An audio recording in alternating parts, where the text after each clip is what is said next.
This land is ours. Deal with it.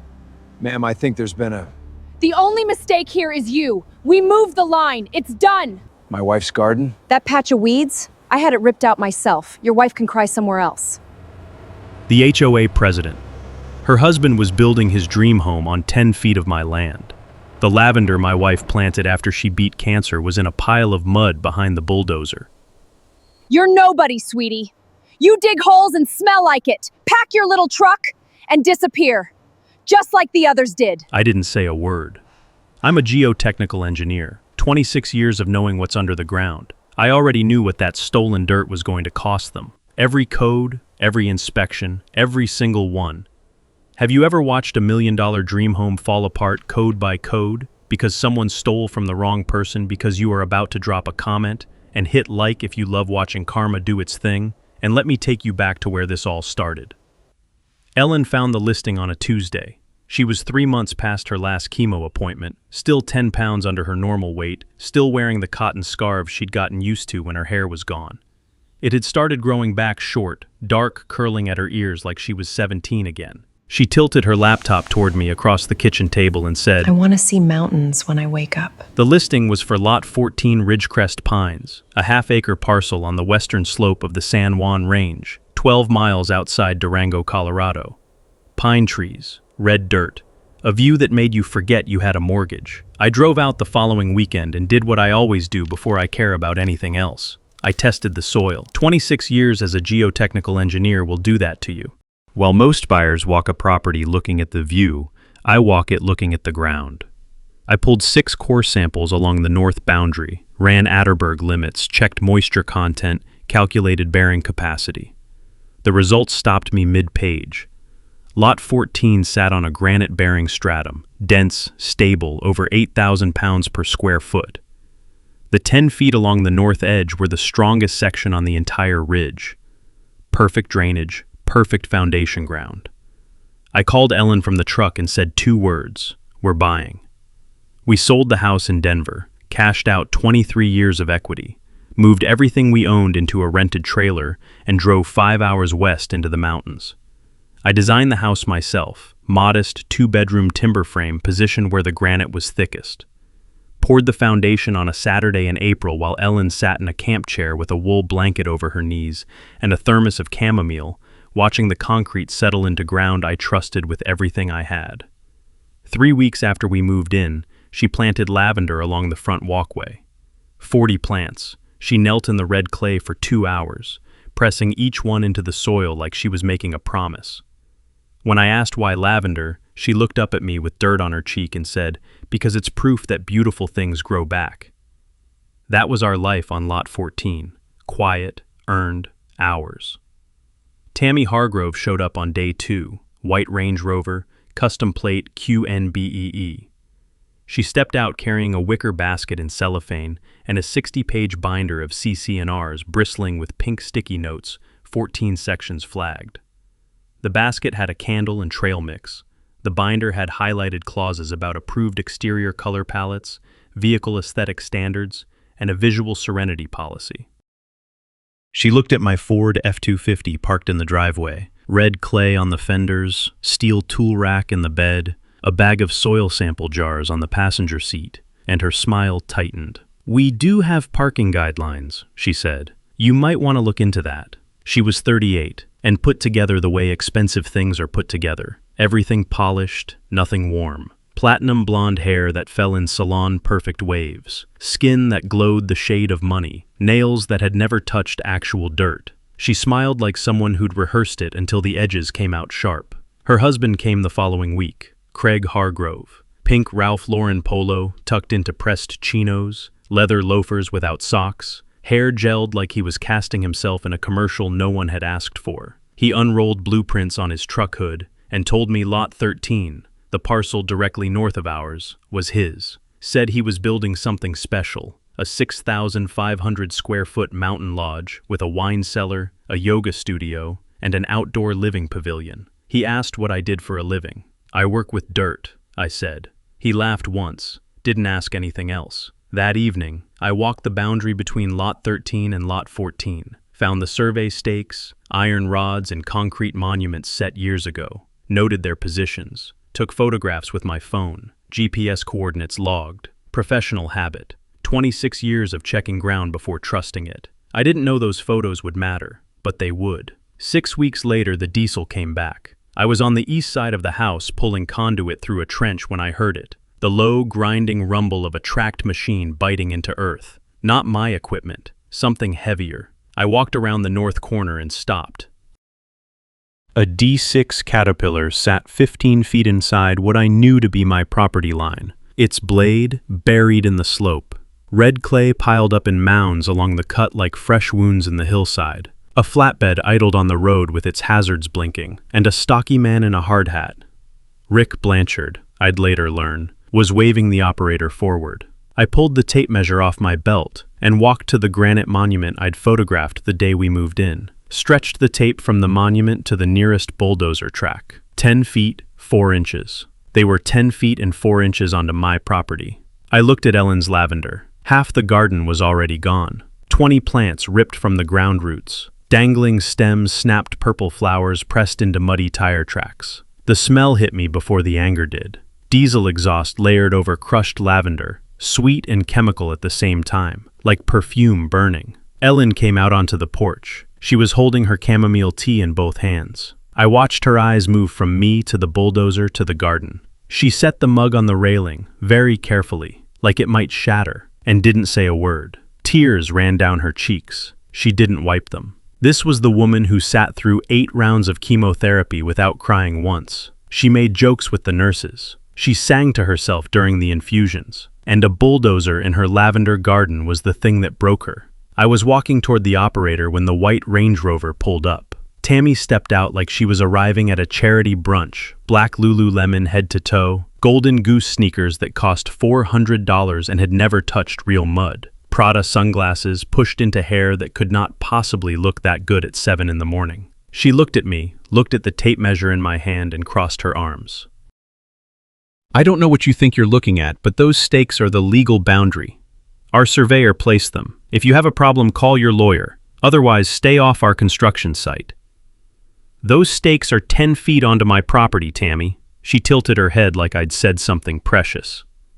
No, sweetie, they're not. Read your deed. Or better yet, read the survey we filed with the county. She paused, glanced past me at Ellen on the porch, at the tears, the mug, the ruined lavender, and she smiled. You might want to replant those somewhere they won't be in the way. She got back in the Range Rover and pulled away without checking the mirror. The vanity plate QNBEE shrank down the road until it disappeared. I stood in my own yard, holding a tape measure and a phone full of photographs, watching the woman who'd just told me my dirt wasn't mine drive off in a vehicle worth more than most people's annual salary. Behind me, Ellen was still on the porch. She'd stopped crying. She was looking at the lavender, what was left of it, with the expression of a woman who understood loss but had never learned to accept it. The bulldozer was still running. The operator hadn't slowed down. That night, after Ellen fell asleep, I sat at the kitchen table and opened the county assessor's website, pulled the survey Craig had filed for Lot 13. The document looked official, clean lines, legal description, bearing and distance calls formatted properly. But the boundary between Lot 13 and Lot 14 was drawn 10 feet south of where it should have been, 10 feet onto my land, exactly where the bulldozer had stopped. I looked at the surveyor's name on the filing, L. Hendricks. The license number field was blank. I searched the Colorado Board of Licensure database, typed in Hendricks, every variation, Lawrence, Lewis, Leonard, Luke, Lyle, every spelling, nothing. No results. No license, no surveyor. The document that claimed Tammy Hargrove owned my dirt was signed by a person who didn't exist. I closed the laptop, looked out the window at the construction site glowing under temporary halogen floods. Steel beams leaning against sawhorses, their dream home already taking shape on ground that belonged to me. On granite I'd tested and trusted and chosen. I opened a new folder on my desktop and typed 2 words. Evidence. Lot 13. The violations arrived 3 days later. 3 of them. Same envelope, same laser-printed header with the HOA's custom snowflake logo, something Tammy had designed herself according to Earl. Violation number 1. My Ford F-250 does not conform to the community's vehicle aesthetic standard. I was required to park it inside a garage or face a $200 per day fine. I didn't have a garage. My house was still under construction. Tammy knew that. Violation number 2. The temporary construction fence around my build site exceeds approved temporary structure height by 4 inches. 4 inches. She'd come to my property with a tape measure. She'd measured my fence while I was at work. Violation number 3. My materials storage, 2 pallets of cement bags and a stack of lumber under a tarp, was visible from the primary sightline of adjacent properties, violating the Visual Serenity Clause. I read that one twice. Visual Serenity Clause. I pulled out the CC&Rs, all 60 pages, read every line, every subsection, every footnote. There was no Visual Serenity Clause. It didn't exist. Tammy had invented a rule, printed it on official letterhead, and fined me for breaking it. I later learned this wasn't even her best work. Tammy had once fined old Earl Simmons $800 for flying an American flag that was the wrong shade of blue according to the community's approved palette. She'd fined the Landrys for a garden gnome. She'd sent a certified letter to a family on Lot 9, demanding they repaint their mailbox because it was eggshell and the approved shade was ivory. The difference between eggshell and ivory is something only Tammy Hargrove and possibly God could detect. That same afternoon, she posted 3 photographs of my house on the HOA group chat. My unfinished house, my construction equipment, my driveway. She'd taken them from the road, angled to make everything look as rough as possible. The caption read, Lot 14 update, 3 notices sent, no response. This is exactly why the screening committee matters. Some people just don't value what we've built here. 14 reactions, 8 hearts, 4 thumbs up, 2 concerned face emojis. After that, the neighborhood went cold. The couple 2 doors south, the Landrys stopped waving from their porch. The woman across the road left Ellen's casserole dish on our doorstep without knocking, no note. The Amazon driver got stopped at the community entrance twice by Tammy, asking whether his deliveries were compliant with the package drop-off guidelines. Ellen brought banana bread to the house on the left, the Novaks, and Mrs. Novak took it but didn't invite her in. Stood in the doorway with the bread in her hands and her eyes on the ground. Ellen told me that night. She didn't cry this time. She just sat on the edge of the bed and said, I think they're scared of her, Nate. She was right. Meanwhile, the construction on Lot 13 didn't pause for a second. Foundation forms went in. Concrete trucks rolled up the mountain road at 6 in the morning. I watched from my kitchen window as Rick Blanchard's crew set footings along the north-south axis, half of them clearly inside the 10-foot strip they'd cut from my land. The retaining wall design, from what I could see of the engineering drawings Craig had left pinned to a sawhorse, directed all drainage south, toward my property, toward my foundation. And the footings, this was the part that made me close my eyes and take a breath. The footings were sitting on clay, not granite. I could see it in the color of the excavation walls. Granite is gray, dense, angular. Clay is red-brown, smooth, and it shines a little when it's wet. What those footings were resting on shone like copper in the morning sun.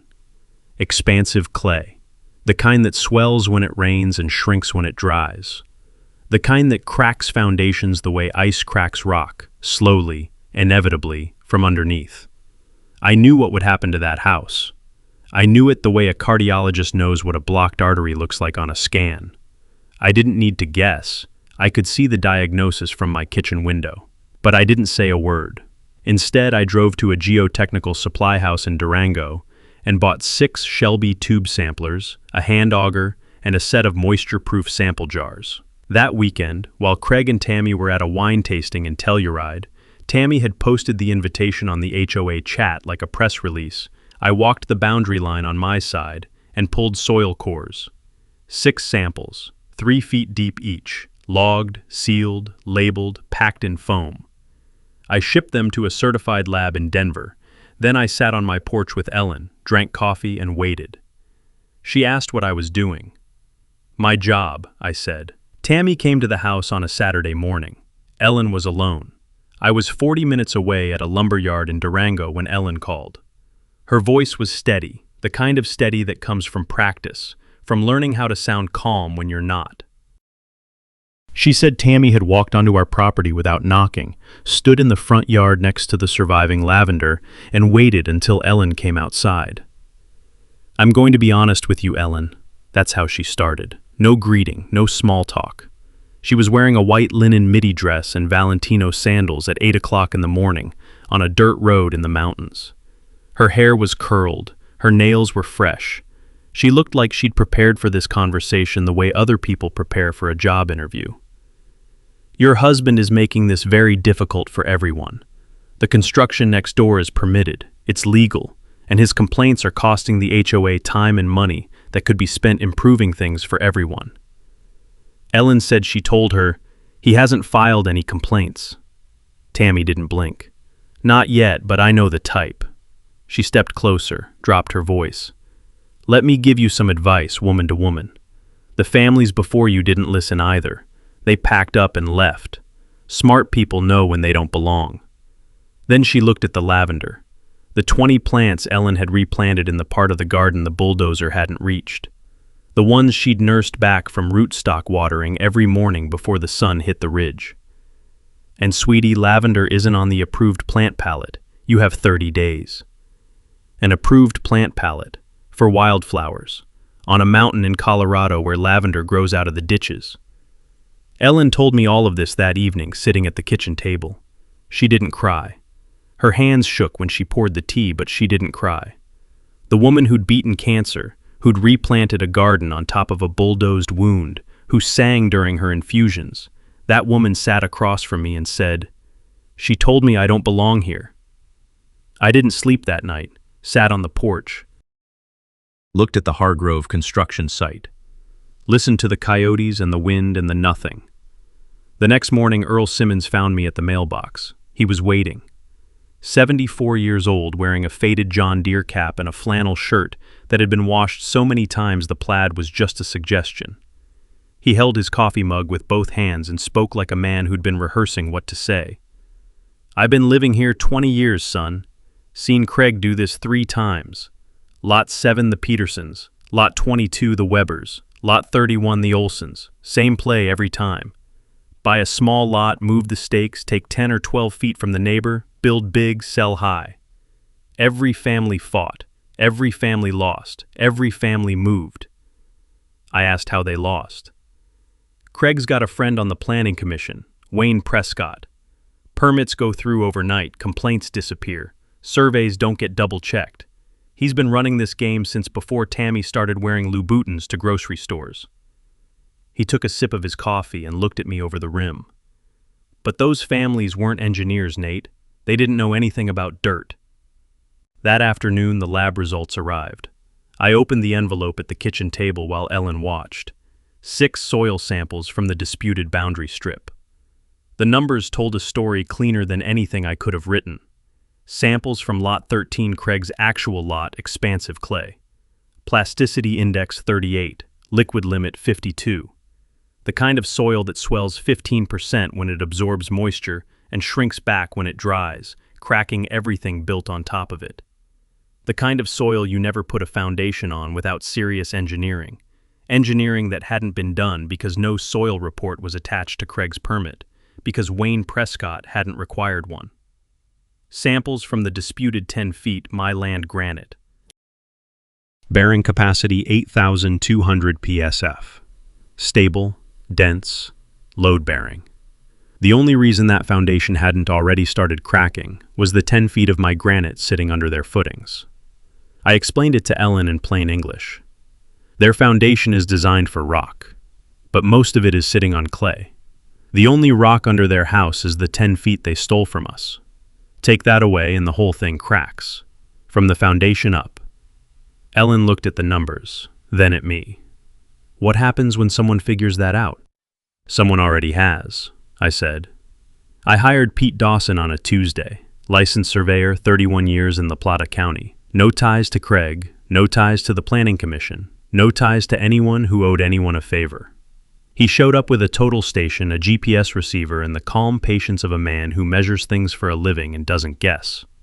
He spent 4 hours on the boundary, walked it twice, set control points, ran the traverse, checked it against the recorded plat, the original subdivision map and the BLM section corners. Then he asked me to come look at something, the stakes Craig had planted. The wooden stakes Tammy had pointed at, the day she told me to read my deed, were set in soft-filled dirt. Pete knelt beside one and pushed a probe into the soil. 6 inches down, he hit concrete. He dug carefully with a trowel and pulled up a flat gray disc, the original concrete monument set by the county when the subdivision was platted. "This is the real boundary," Pete said, brushing clay off the marker. "Someone buried it under 4 inches of fill and drove a new stake 10 feet south." He found the same thing at every monument along the north boundary. Original markers buried, new stakes driven 10 feet onto my property. Fresh fill packed on top to make it look undisturbed, except it wasn't undisturbed. Not to someone who knows soil. The fill was a different color, a different texture, a different compaction density than the native ground around it. Craig might as well have left a sign. Pete filed his survey with the county the next day, official, licensed, stamped with his PE number. The real boundary sat exactly where my deed said it did. Exactly where I'd photographed it the week we moved in. Which meant Craig's survey was a fraud. I pulled the county records that evening and laid them on the kitchen table like a surgeon laying out instruments. The building permit for Lot 13 had been approved in 3 business days. Average processing time in La Plata County, 6 to 8 weeks. The approving official, Wayne Prescott Planning Commission. No soil report attached, no drainage study, no environmental review. Stamped and signed in 72 hours, clean as a drive-through order. I thought about what Earl had said. 3 families, same play. So I checked. Lot 7, Lot 22, Lot 31. Every single one approved by Wayne Prescott in under a week. Every survey signed by L. Hendricks. Every file missing a soil report. Same ghost surveyor, same approver, same play. Forge the boundary, fast-track the permit, build big, sell before anyone looks too hard. Craig Hargrove wasn't a developer. He was a con artist with a polo shirt and a compliant wife. I sat at that table until 2 in the morning. Ellen had gone to bed hours ago. The house was silent except for the hum of the refrigerator and the tick of wind against the windows. Outside, the Hargrove construction site glowed under halogen floods, the steel frame of their dream home, rising against a sky full of stars. Beautiful if you didn't know what was underneath it. I knew. The granite was mine. The clay under their slab would swell with the first hard rain and crack before the drywall went up. The setback was 5 feet from the real line, not 15. The septic was 3 feet from my boundary, not 10. The drainage dumped onto my property. Every system in that house was designed for a property line that didn't exist. 11 violations. I could count all 11 from my kitchen window. Their dream home was a time bomb, and the fuse was 10 feet of stolen dirt. I started with the soil report, 47 pages. This was my language, the language I'd spoken for 26 years in conference rooms and courtrooms and construction sites across 3 states. I wrote it the way a prosecutor writes a closing argument, every sentence a fact, every fact supported by data, every data point verifiable by any licensed engineer on Earth. The executive summary was 1 paragraph. The residential structure under construction on Lot 13 Ridgecrest Pines is founded primarily on Class 4 expansive clay with a plasticity index of 38 and a liquid limit of 52. The granite-bearing stratum required by the foundation design exists only within a 10-foot strip, currently under boundary dispute, a strip that belongs to the adjacent parcel, Lot 14.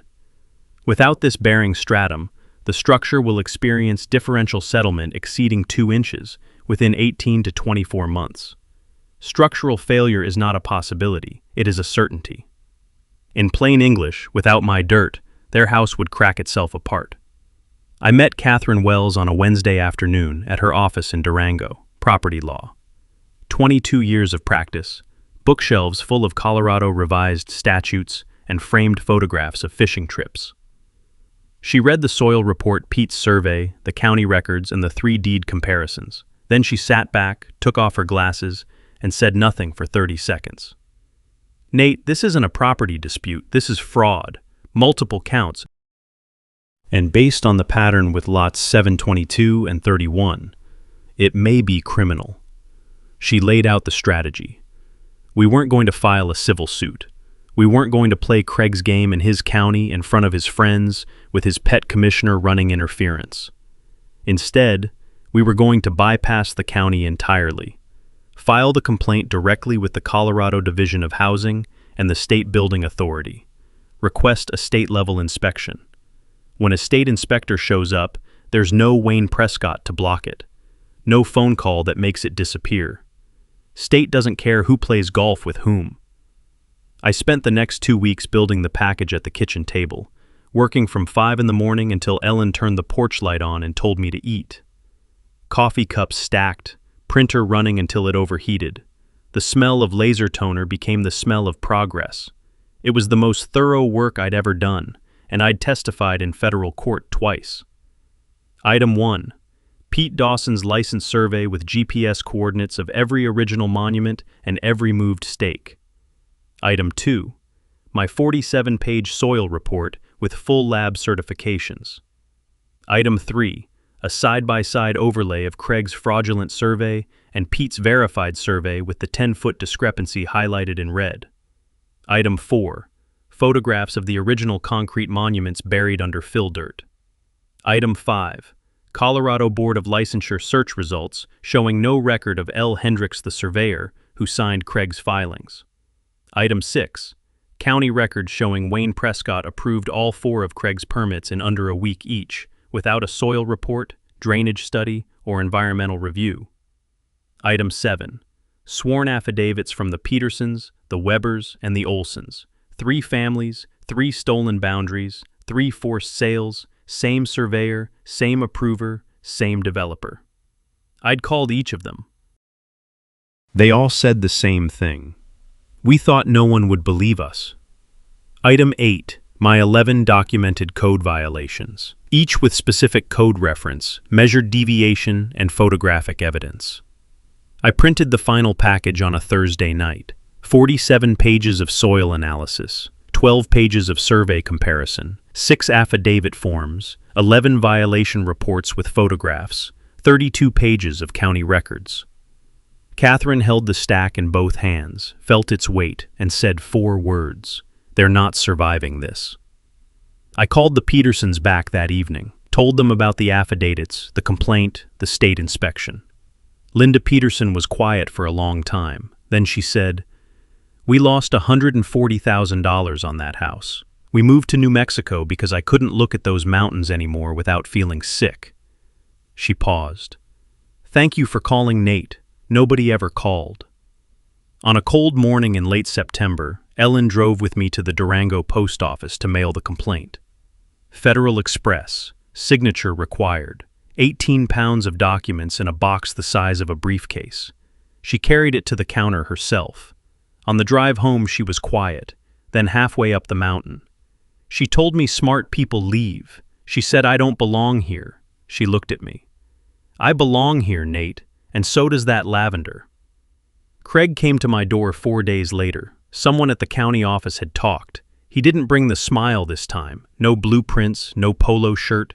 He stood on my porch in a jacket and jeans, phone in his hand, and his face had the look of a man who just realized he was standing in a room that was on fire and couldn't find the exit. "I don't know what you think you're doing, Bradley, but I've built in this county for 15 years. I know every inspector, every commissioner, every judge in La Plata County. You're going to spend everything you have on lawyers and lose. And when you're done losing, you'll sell this house at a loss just like the others." I leaned against the doorframe. Ellen was in the kitchen behind me. I could hear her setting plates on the table for dinner. Normal evening sounds, silverware on wood, water running. "I work with dirt, Craig," I said, "and I know when the ground under someone is about to give way."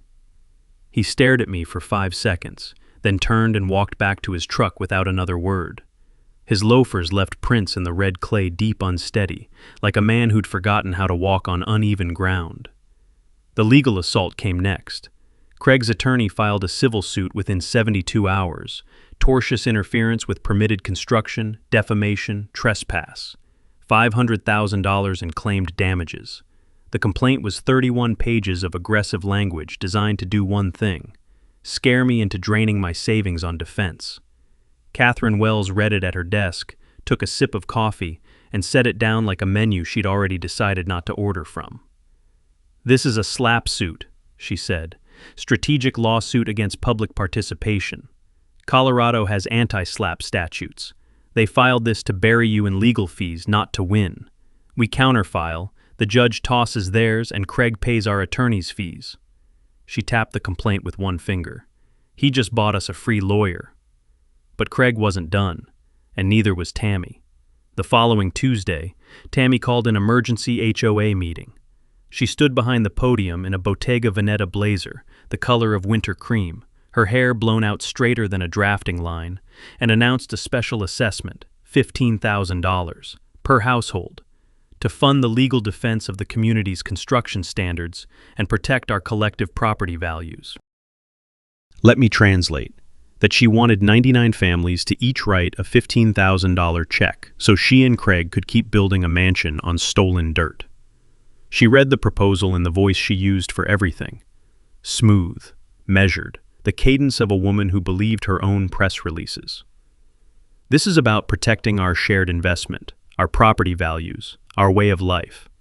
Some disruptions to community harmony cannot be tolerated, and it is the board's responsibility to respond with appropriate financial resources." Earl Simmons stood up before she finished. He was wearing the same flannel, same John Deere cap, same boots that had been tracking mud through Ridgecrest pines for 2 decades. He didn't raise his hand or wait to be recognized. "Tammy, I've lived here 20 years. I've watched 3 families leave this neighborhood because of your husband's construction projects. Not one of them wanted to go. You want us to pay $15,000 each to help you steal another man's dirt?" The room went silent, not the polite silence of people waiting their turn, the loaded silence of people who'd been thinking the same thing and just heard someone say it. Tammy's smile didn't break, but it froze. "Earl, I appreciate your passion, but this isn't the appropriate forum for personal grievances." "Ma'am," Earl said, "it's the only forum." The assessment failed 71 to 28, but Tammy still had the board, and the next week, a lien appeared on my property, $8,500, for unpaid visual harmony compliance fees and special assessment obligations. An HOA lien, the kind that can block a sale, block a refinance, block your ability to borrow against your own home. 3 days later, I got a phone call from the Colorado Division of Housing. A woman with a calm professional voice told me what I'd been waiting 4 months to hear. State inspection scheduled, 3 weeks out. Full review team, building inspector, structural engineer, code compliance officer. I told Catherine. She smiled for the first time since I'd met her. "They don't send the full team for minor complaints, Nate. Someone up there read your soil report." 2 days after the inspection was scheduled, Tammy panicked. And when Tammy Hargrove panicked, she didn't get quiet, she got loud. Craig brought in 2 additional crews. Construction on Lot 13 went from 10-hour days to 18-hour marathons. Concrete trucks grinding up the mountain at 5:30 in the morning. Nail guns firing at 10 at night. Generators humming through the dark like mechanical heartbeats.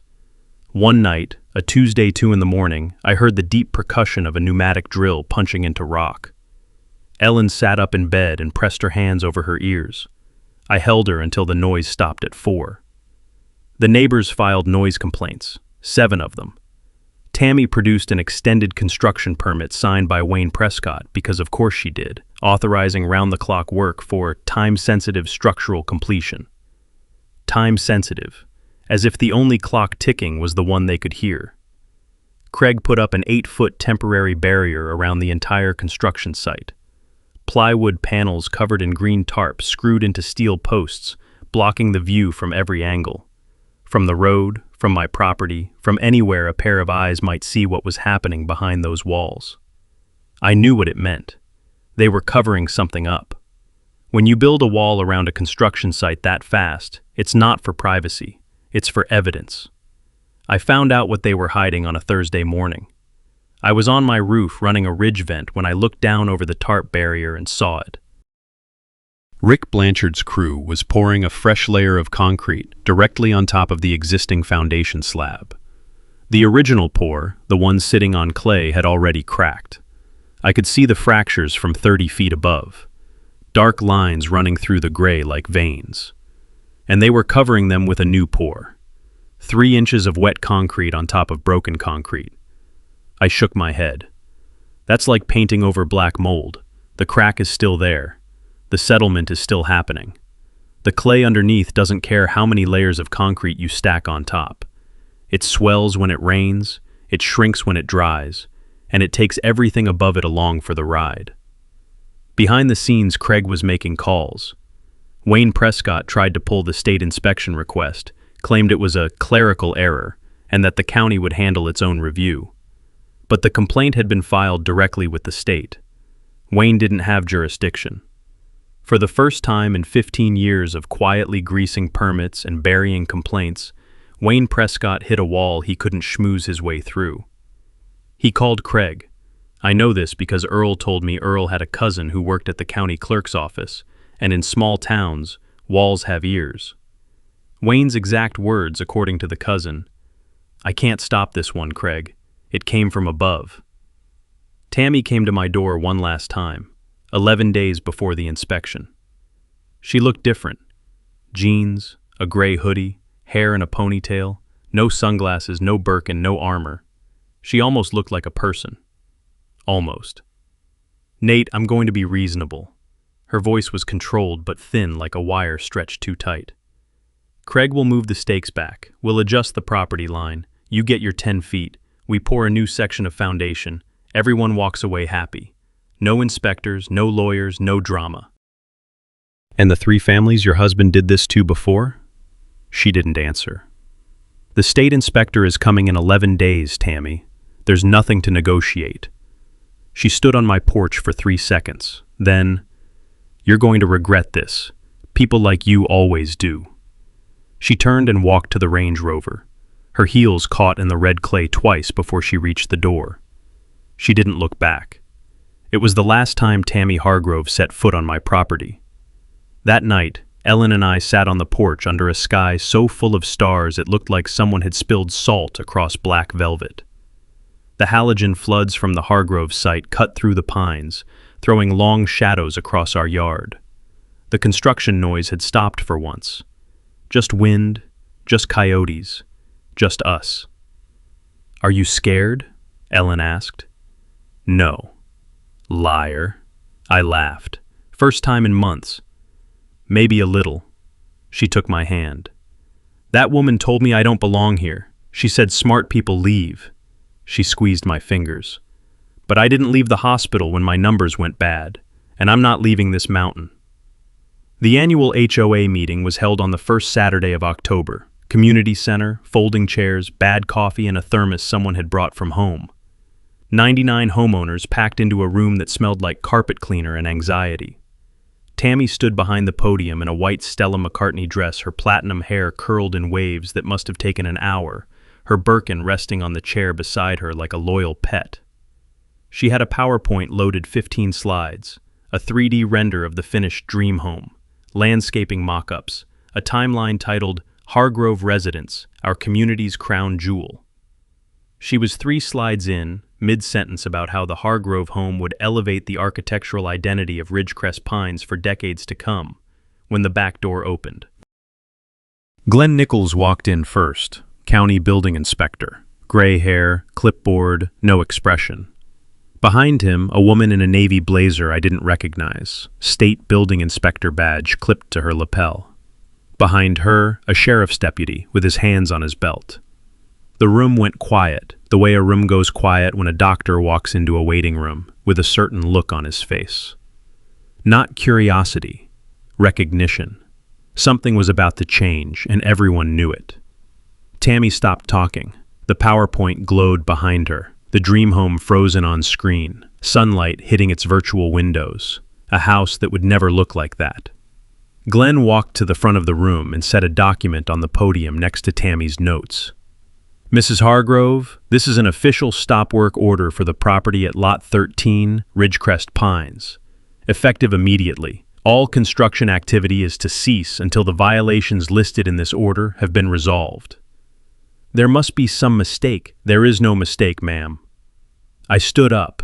Catherine Wells stood with me. We walked to the front. I opened my laptop, connected it to the projector, and replaced the Dream Home render with a slide of my own. 2 surveys, side by side, overlaid. Craig's survey on the left, the one filed with the county, signed by a surveyor who didn't exist. Pete Dawson's survey on the right, licensed GPS verified, stamped. The boundary discrepancy glowed in red, 10 feet, clear as a scar.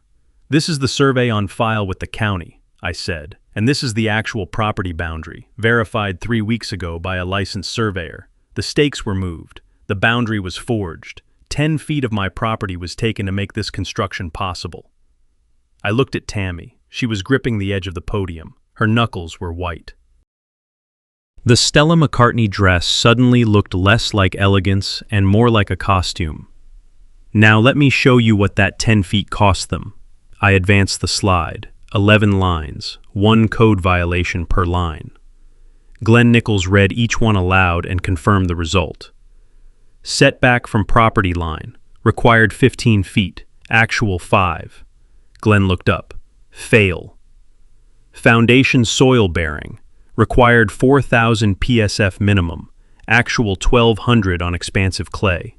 Pause. Fail. Stormwater drainage, discharges onto adjacent property without permit. Fail. Septic system 3 feet from true boundary, required 10. Fail. Retaining wall design, not engineered for Class 4 expansive soil. Fail. Grading permit based on fraudulent survey. Fail. Soil report, none on file. Fail. Defensible space, inadequate clearance from true property line. Fail. Structural load path, foundation design assumes granite, actual subsurface clay. Fail. Erosion control, no best management practices plan filed. Fail. Stormwater retention, no detention design on record. Fail. 11 violations, 11 failures, not a single code passed. I closed the laptop. Their home can't pass a single code. The room was so quiet I could hear the fluorescent lights buzzing above us. Somewhere in the back, someone exhaled. Tammy's Chanel sunglasses, the ones perched on top of her head like a crown, slid forward and fell to the floor. She didn't pick them up. She stood behind the podium with the microphone still in her hand and her mouth slightly open, and for the first time since I'd met her, Tammy Hargrove had nothing to say. Craig stood up, reached for his phone, took 1 step toward the side door. The sheriff's deputy shifted his weight. "Mr. Hargrove, I'd recommend you stay." Wayne Prescott, back row, seat closest to the exit. I watched him try to slide out during the 7th violation. The state inspector turned and said without raising her voice, "Mr. Prescott, we'll need to speak with you as well. All 4 permits your office fast-tracked for Mr. Hargrove are now under review." Wayne sat down. The color left his face like water draining from a sink. Someone in the middle of the room raised their hand.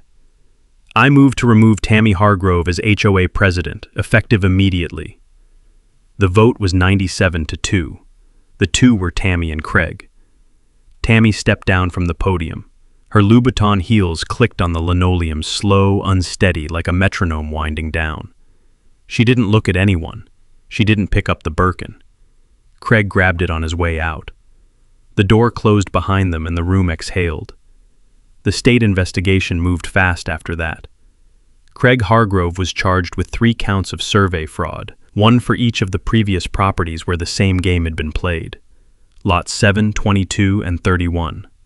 Same forged surveyor, same buried monuments, same stolen footage. The permit fraud charges came next. 4 counts, 1 for each fast-tracked application Wayne Prescott had rubber-stamped without soil reports, drainage studies, or environmental reviews. Craig's attorney tried to negotiate. The district attorney wasn't interested in negotiating. The SLAPP suit against me was dismissed within 3 weeks. Under Colorado's anti-SLAPP statute, Craig was ordered to pay our legal fees. Catherine Wells had called it on day one. He'd bought us a free lawyer and then paid for it himself. The dream home on Lot 13 received a structural condemnation notice in November. The entire 10-foot section that sat on my property was ordered demolished. The remaining foundation, the part built on expansive clay without proper engineering, was ordered redesigned and rebuilt from scratch. The estimated cost to bring the house into code compliance was $380,000, more than double what it would have cost to build correctly in the first place. Craig and Tammy put the half-finished shell on the market. It sold for $142,000 scrap value for a project that had been designed to cost $1.8 million. Wayne Prescott was removed from the Planning Commission by unanimous vote and moved to Arizona. The HOA lien on my property was voided. The visual harmony compliance fee was struck from the books. The approved plant palette, the one that banned lavender on a Colorado mountainside, was deleted from the CC&Rs. Earl proposed the motion. It passed unanimously. Catherine Wells filed a civil suit on behalf of the Petersons, the Webbers, and the Olsons. 3 families, 3 stolen boundaries, 3 forced sales. The settlement was $420,000, split 3 ways. None of them moved back. Too many memories, too much damage, but Linda Peterson called me the night the settlement cleared. She was crying. "We spent 4 years thinking we were crazy," she said. "Thank you for proving we weren't." Tammy and Craig listed their original home, the one they'd been living in while the dream was being built, and moved out of Ridgecrest Pines within 6 weeks. No goodbye party, no farewell post on the HOA chat. The white Range Rover with the QNBEE plate disappeared from the mountain road, and nobody mentioned it. Some things leave and the air gets cleaner. I used a portion of the settlement Craig owed me to start something Ellen named. She called it the Boundary Rights Initiative. Free property surveys for first-time homebuyers in La Plata County. A licensed surveyor walks the boundaries before you sign. Before anyone can move a stake, or bury a monument, or tell you your dirt isn't mine. Know your ground before you build your life on it. That's the motto. Ellen wrote it on a card and pinned it to the kitchen wall. The new HOA board asked if I wanted to serve. I said no. But I agreed to review construction permits pro bono for the community. Soil reports, foundation designs, drainage plans, the things that keep a house standing. In the spring, Ellen replanted the lavender. All of it. 40 new plants on the 10 feet of ground that had been returned to us. She worked on her knees in the red clay for an entire Saturday, pressing each root ball into the soil, the way she'd done before, gently, deliberately. Like every plant was a promise. Neighbors came.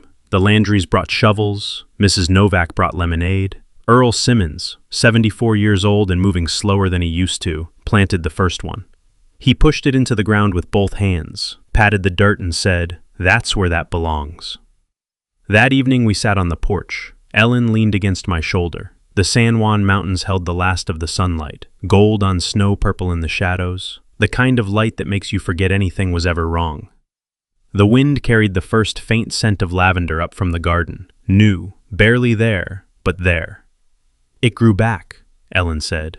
I took her hand. The granite under our feet was steady, the sky above the mountains was wide open, and the dirt was ours, every square foot of it.